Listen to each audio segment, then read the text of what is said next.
Warm greetings to all the learners of Dr. B.R. Ambedkar Open University. Today we shall be talking about your Block 2 Financial Markets, your Unit 7 which is about foreign capital and collaboration. We will talk about how and what are the various factors which affect flow of foreign capital. Now in today's discussion we shall be talking about what is the meaning and importance of foreign capital, what are the various factors which have an impact on the flow of foreign capital, whether foreign capital is allowed in India everywhere or are there any forbidden areas in which capital is not allowed to be invested, and what all are the various routes through which the foreign capital can be invested. Let us begin with having an understanding of what is the meaning of the term foreign capital. Foreign capital is basically a very comprehensive term which will include flow of capital in the home country from abroad. So it can be any home country, because we are talking about businesses and individuals in India. India will become the host country or the home country, and then there will be an investing country from where the money comes to the company. So therefore a home country and the money or the inflow of capital in the home country from a foreign country or from abroad. So foreign capital includes any inflow of capital into the home country from abroad. It may be in the form of foreign aids, it can be loans which are given, it can be loans which are given to institutions, to businesses, even to the government. It can also be foreign investment and commercial borrowings which can be done by individuals or enterprises which are there. So even individuals, when individuals of Indian origin start working abroad and then they send back their earnings to their families back in the country, which is called as repatriation. That is also a part of your foreign capital only. So foreign capital here is any inflow of capital into the home country from abroad is called as foreign capital.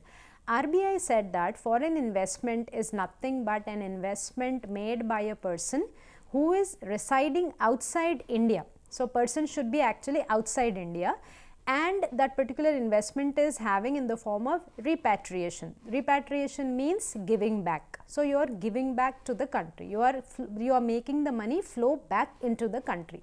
So investments which are being repatriated into the country through any capital instrument, that is shares or bonds or debentures or any commercial borrowings which can be done by the Indian companies where capital flows into the company as such. So that is called as foreign investment which is there. Now why do you think that companies or individuals who are in India will require foreign capital? Basically there can be inadequacy of domestic capital. When you are raising money from within the country, you may not find adequate amount of investors who are going to lend money to you or invest in your ventures. So therefore you are now required to go beyond your borders of the country or national territory and then look for capital to be raised from outside the country. So inadequacy of domestic capital will push a firm or an individual to raise money from a foreign country.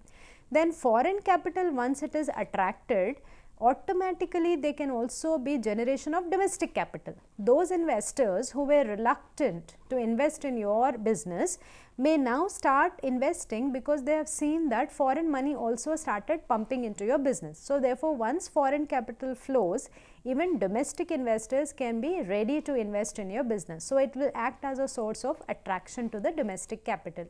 Then for speeding up all economic activity into the country also, you may require foreign capital. All the projections which you make for economic development of the country can be fulfilled in case the country raises money from the foreign country. Similarly, not only capital comes into picture, but when you talk about foreign inflow, it can also be in the form of technical knowledge, technology, expertise, know-how, business experience, all that can also come along with the foreign capital. So that's why foreign capital becomes important, because there will be increase in the amount of resources which are there. Foreign capital not only provides addition to the domestic savings and income and resources, but it will also add to the productive assets of the country. So whatever are the productive assets, that you can increase when you have foreign capital. Then risk taking. See, foreign capital undertakes the initial risk of developing new lines of production. Those lines of production where the domestic investors were hesitant, foreign capital can assume that particular risk and new line of production can be initiated when you have a foreign capital which can be attracted. Similarly, foreign investor, along with the money, they bring about technical and managerial expertise, so the recipient country can organize their resources in more efficient manner, be it in terms of production processes, be it in terms of managerial decision making, be it in terms of access to the market, be it in terms of development related to the product. So all the technical know-how comes along with the foreign capital. Similarly, marketing facilities can also be increased when you talk about foreign capital, because foreign capital provides a way for marketing outlets, because you can increase your exports to the foreign country when you have attracted foreign capital. Similarly, a particular country can have a trade deficit. So foreign capital can help in improvising your deficit, reducing the deficit, where you will talk about increasing export and reducing the deficit. Only when you have more money which is pumped into an activity can you increase production, that is quantity and quality wise, and the increased production can be exported to a foreign country, and then you can earn revenue from that. So when revenue gets generated through exports, naturally your trade deficit will come down. So foreign capital will help in reducing the trade deficit also. And as a consumer, because of growing consumerism which is there, you can have increased competition when you have foreign goods which are there in the country. So as a consumer, you can compare between a domestically manufactured product and a foreign product, and then think about making a wise decision of buying which product, because foreign capital increases competition and domestic monopoly can be broken. So when domestic firms want to establish monopoly, that can be broken and foreign goods can come into the country through foreign capital, and you can have increased competition between the domestic company and the foreign company also. Now let us see what all are the factors which help in flow of foreign capital. The first factor is rate of interest. Rate of interest attracts inflow of foreign capital, because foreign capital moves from countries which have a lower rate of interest to countries which provide a higher rate of interest on the capital flow. So if a foreign investor is investing in India, and if he has a choice to invest in India or any other Southeast Asian country like Indonesia, Malaysia or Singapore, then they will start comparing what is the rate of return that I will get from this particular investment. So rate of return will become a necessary factor for attracting the foreign capital. Second will be profit. So it moves from those countries where your expectation of profit is higher and expectation of profit is lower. So therefore, when you know that when you are investing in a country and that country is capable of generating more profit, naturally you will invest in that particular country. So foreign capital will go to those countries which are able to generate higher profits than compared to the countries which have lower profit margins as such. Similarly, foreign countries also will look at opportunities to network with the developed countries in terms of production. So if cost of production is low in a particular country, then companies will want to come and invest in that country, because what your cost is less and naturally your profit will be higher. So therefore, all those for example in India, most of the foreign countries would want to come and set up their shops and offices and manufacturing facilities in India, because you have abundant availability of raw material, cheap labor, access to infrastructure facilities. All this will reduce the production cost. So they have an advantage of reduced production cost when compared to the other countries. That is why they would want to choose India over the other countries, and hence that is the reason that the foreign policy of India also promotes lot of foreign investment, even especially to do with the states such as Telangana and Bangalore, which has attracted highest amount of investment because the production cost is very low, availability of raw material, labor, infrastructure is better in these states in India.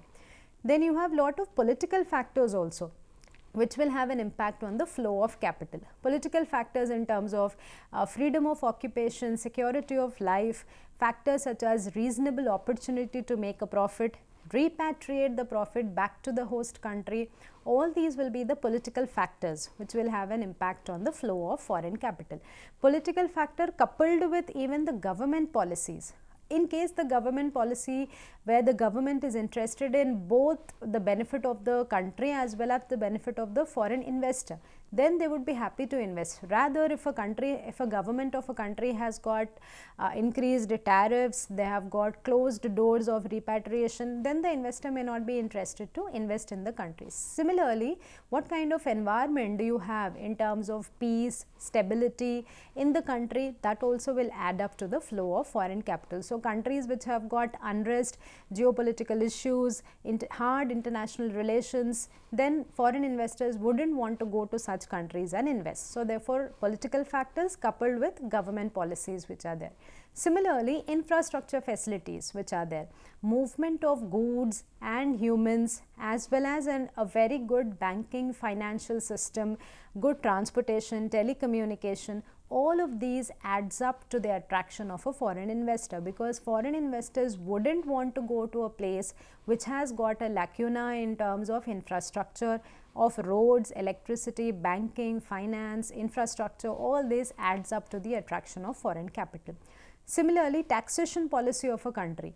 To encourage the inflow of capital, most of the countries have given lot of subsidies in terms of taxes to the foreign investors. So initial investments which they make for a period of 5 years or sometimes 7 years is given as a tax holiday. They don't have to pay any taxes on the profits that they make out of their investment. So that serves as a great push to the investor to invest in India as such. So therefore, taxation policy also plays an important role. But not all investments are attracted. In India, you have got lot of areas in which foreign investment cannot be made. So these are all called as forbidden territories for foreign investment. As such, foreign capital in India is not permitted in some areas such as lottery business. Whether the lottery is being run by a private person, an online lottery.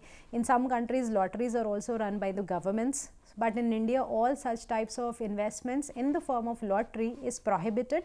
You cannot have any foreign investment in lottery business. Similarly, any business related to gambling, betting, running a casino, all of that is also banned in India. Same way, businesses which talk about chit funds or which talk about nidhi, that also is not being permitted, where you have a group of people who invest and then the money is used by that group only. That is what is the concept of a chit fund or a nidhi. So therefore, any foreign investment in a chit fund or a nidhi is also not permitted in India.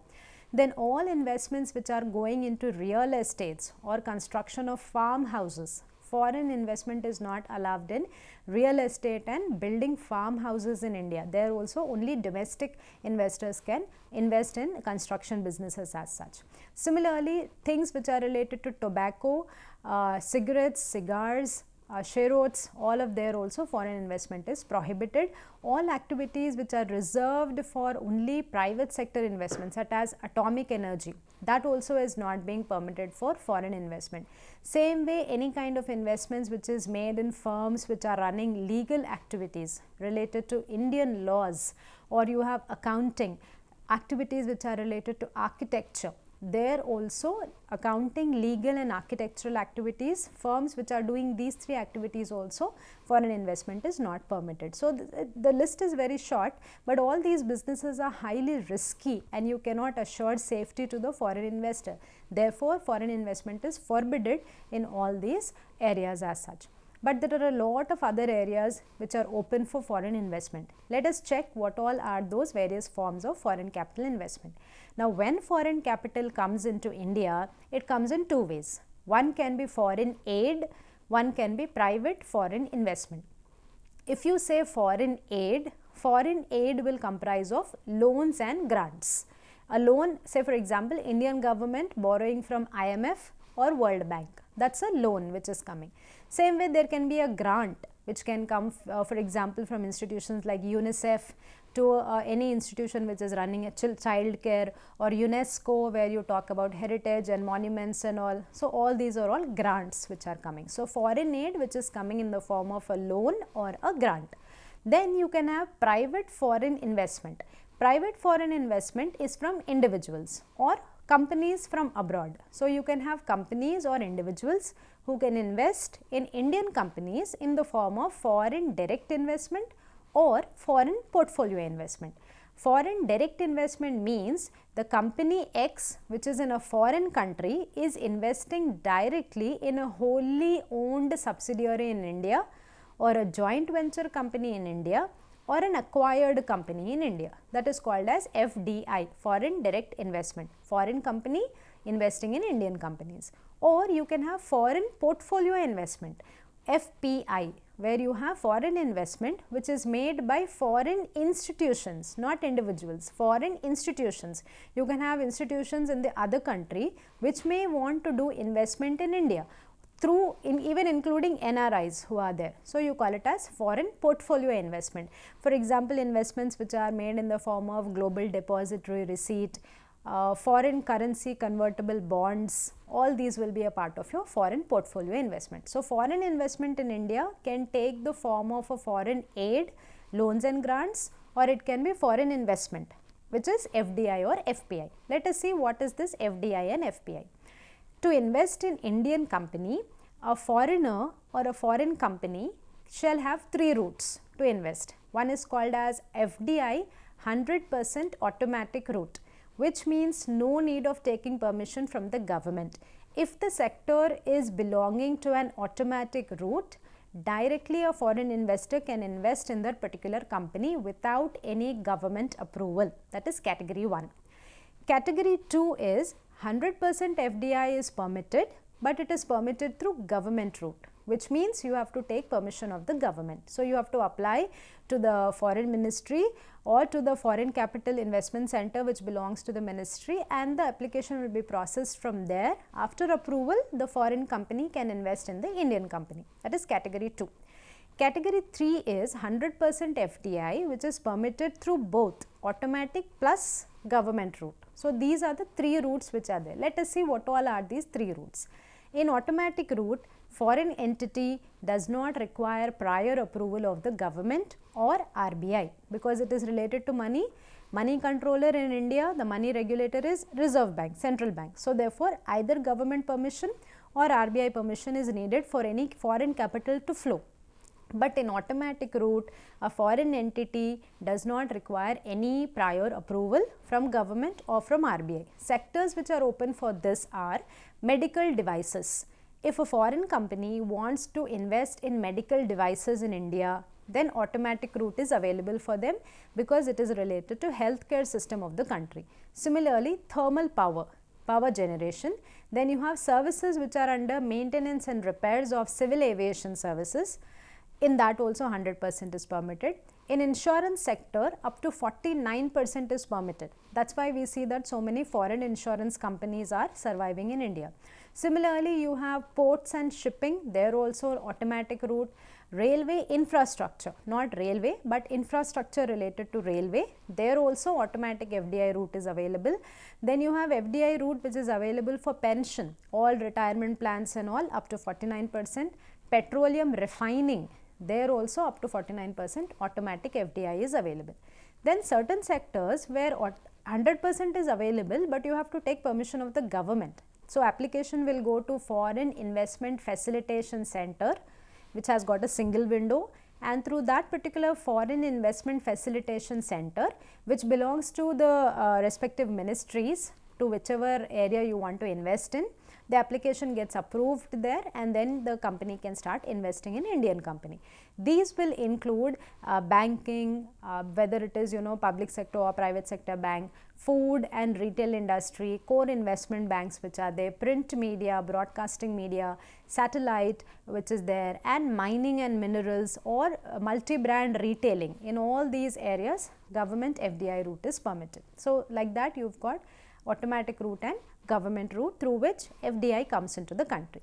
Then you have FPI, foreign portfolio investment, where investment is made by a person resident outside India in any capital instrument in the country. Capital instrument means shares, bonds and debentures. So when a particular person is investing through shares of a company, bond of a company, debentures of a company, that is your foreign portfolio investment which comes into picture here. So here it can be equity instruments like stock or bonds which are called as debt instrument, which is a part of your foreign portfolio investment.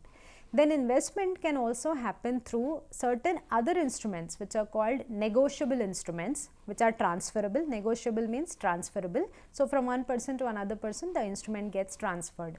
Here you have something called as a concept of depository receipts. These depository receipts are nothing but negotiable instruments which are basically dominated in the US market or basically traded in US dollars, where you know an issuer is something which is a non-US company. They want to tap global equity. So when there is a non-US company which wants to raise money in dollars throughout the world, then they can go for depository receipt, which is a negotiable instrument. So they will get their name listed in public listing in local currency, and then they will start raising this particular negotiable instrument. So these depository receipts are something which are freely tradable and freely exchangeable, and over the counter also you can trade. Now in case these depository receipts are traded in US dollar, then you call them as American depository receipt. Then you've got in any other currency, if they are being traded, they are a part of the global depository receipt. In case they are traded in Indian rupees, then you call them as Indian depository receipt, IDR. Then you also have something called as euro issues, where you talk about, you know, this is a general sense where you talk about securities which are issued in the international market, which are denominated in currency which is other than the local currency of the issuer. So whoever is the issuer, say if the issuing company is belonging to France or is belonging to some other country which is trading China or European country where the currency is different. So when you are raising that particular instrument in a currency other than the local currency of the person, then you call it as a euro issue which is there. And Indian depository receipt is nothing but a financial instrument which is denominated in Indian rupees in the form of a depository receipt which comes into picture. So a domestic depository will be there in the country which will be like a custodian, and usually you have SEBI in India, which is Securities and Exchange Board of India, which acts as a regulator. So whenever a company wants to raise money in the foreign market, the company can go for issuing all these types of depository receipt. They do not want to raise money through FDI or FPI, but they want to raise money through a negotiable instrument. So negotiable instrument, ADR, GDR, IDR and euro issues will come into picture. I don't want to raise money through shares, neither do I want to raise money through receipts, but I want to borrow. So when I want to borrow, you can go for something called as external debt. That external debt can be in the form of ECB, which is called external commercial borrowing, or FCCB, which is called as a foreign currency convertible bond. So as a company, I do not want to issue shares in the foreign market. So I am not raising foreign capital. Neither do I want to trade in negotiable instruments like ADR, GDR, but I want to raise money in the foreign market. So how can I raise? I can raise money through external commercial borrowing, which is nothing but a commercial loan in the form of a bank loan, buyer's credit, supplier's credit or securitized instrument which is there, which is taken from a non-resident lender. So person should be not residing in India. Person should be residing abroad, and an Indian is borrowing from that non-resident lender, which should have at least a maturity of 3 years. So after 3 years the repayment should start. So maturity should be at least for a period of 3 years. Then you call it as external commercial borrowing, which you do. Or I don't want to even borrow a debt, but I want to raise through something called as a bond. So then I can go for foreign currency convertible bond, FCCB, which is nothing but a bond which is issued by an Indian company expressed in foreign currency, where the principal and the interest will be payable in the foreign currency. For example, an Indian company has raised $1 million US. $1 million US along with interest should be payable back to that foreign investor in their foreign currency, that is in dollar. Then you call it as a foreign currency convertible bond, which is there. So I have not issued shares, no instrument also, neither did I take a debt, but I have issued a bond. Bonds are supposed to be more secure than any other kind of an instrument which is there, because they have a backing from the regulator as such. So FCCB can also be there. Or finally, you can go for something called as foreign collaborations. Through foreign collaborations also money can be raised. Foreign collaboration is nothing but a collaboration between a resident Indian and a non-resident nation, or one nation and another nation, where it is kind of a partnership between domestic and international business, and you will have foreign partnership for various purposes. You can have a partnership related to production, you can have a partnership related to promotions of products, you can have partnership related to research, development. Partnerships can be of any types which can be there. So that is also one way of attracting foreign capital. Now all this while we have been discussing about foreign investment. Let us see how India is talking about their foreign capital policy today. India's foreign capital policy for this particular year, that is 23-24, it includes easing FDI and overseas investment. So Indian Foreign Ministry and the Ministry of External Affairs is talking about simplifying all the rules and the regulation which is related to FDI and overseas investments which are there. They also want to prioritize FDI in certain sectors. So all the timelines which are there for clearing the FDI proposals, they are all taken under priority basis as of the current India's foreign capital policy. Then promoting use of Indian rupees. Then FDI is also now permitted in the space sector, like satellite manufacturing, satellite data products, ground segment, user segments and all that. Then FDI inflows in India, if you happen to compare in the past few years, for this financial year 23-24, they are to the extent of $71 billion. That is the foreign capital that has flown into the country through the FDI route which is there. Similarly, India also saw a rise in the commitments outside India. That means individuals from India investing abroad. There also FDI commitments are there, foreign money, Indian money going to foreign countries. There also you have to the extent of US dollar 2.14 billion money which is going. Similarly, you have regulatory systems in India which are aligned with nations across and regional cooperation groups such as SAARC and ASEAN. So there are a lot of investment rules, economic agreements, visa regimes, all these are also being talked about between India and between the other regional cooperation groups such as SAARC and ASEAN and BRICS. All these are the groups which are there. So that way foreign capital policy in India is seeing a lot of changes which are there, right. So in today's class we have spoken about things which are related to the flow of foreign capital. So we talked about what is the meaning of foreign capital, what all is comprised in foreign capital, what all are the factors which attract foreign capital into Indian territory, what all are the areas where foreign capital is forbidden, where firms or individuals staying abroad cannot invest money in the foreign capital in India, what all are the sectors where foreign capital is permitted through the automatic route or through the government route which is called as FDI. Similarly, very quick glances we gave at what is meaning of FPI, ADR, GDR, Euro issues, and we also have spoken about what is the current foreign capital policy of India. So this is the lesson which is related to factors influencing foreign capital as a part of your unit on foreign collaborations. Thank you so much.